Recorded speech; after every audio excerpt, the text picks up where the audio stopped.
बहुत पुरानी बात है। एक जंगल में एक गुरुकुल था जिसमें बहुत सारे बच्चे पढ़ने आते थे। एक बार की बात है, गुरुजी सभी विद्यार्थियों को पढ़ा रहे थे, मगर एक विद्यार्थी ऐसा था जिसे बार बार समझाने पर भी समझ में नहीं आ रहा था।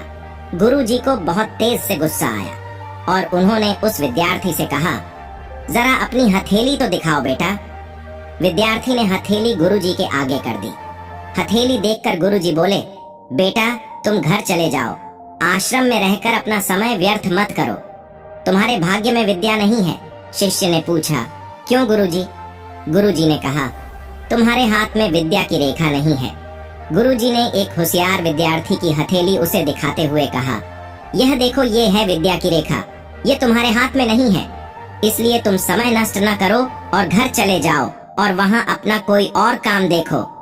ये सुनने के बाद उस विद्यार्थी ने अपने जेब से एक चाकू निकाला, जिसका प्रयोग वह रोज सुबह अपनी दातुन काटने के लिए करता था। उस चाकू से उसने अपने हाथ में एक गहरी लकीर बना दी।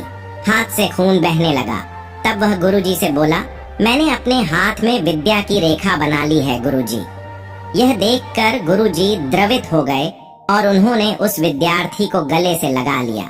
गुरुजी बोले, बेटा तुम्हें विद्या सीखने से कोई ताकत नहीं रोक सकती है। दृढ़ निश्चय और परिश्रम हाथ की रेखाओं को ही बदल देती है। दोस्तों, वह विद्यार्थी आगे चलकर महर्षि पाणिनि के नाम से प्रसिद्ध हुए, जिसने विश्व प्रसिद्ध व्याकरण अष्टाध्यायी की रचना की है। इतनी सदियां बीत जाने के बाद भी, आज 2700 वर्षों बाद भी विश्व की किसी भी भाषा में ऐसा उत्कृष्ट और पूर्ण व्याख्या का ग्रंथ अब तक नहीं बना।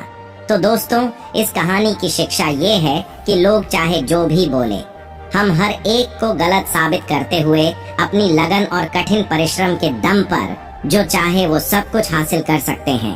अगर ये कहानी आपको पसंद आई है तो एक लाइक जरूर कर देना। इसी तरह की और कहानियों के लिए सब्सक्राइब भी कर सकते हो।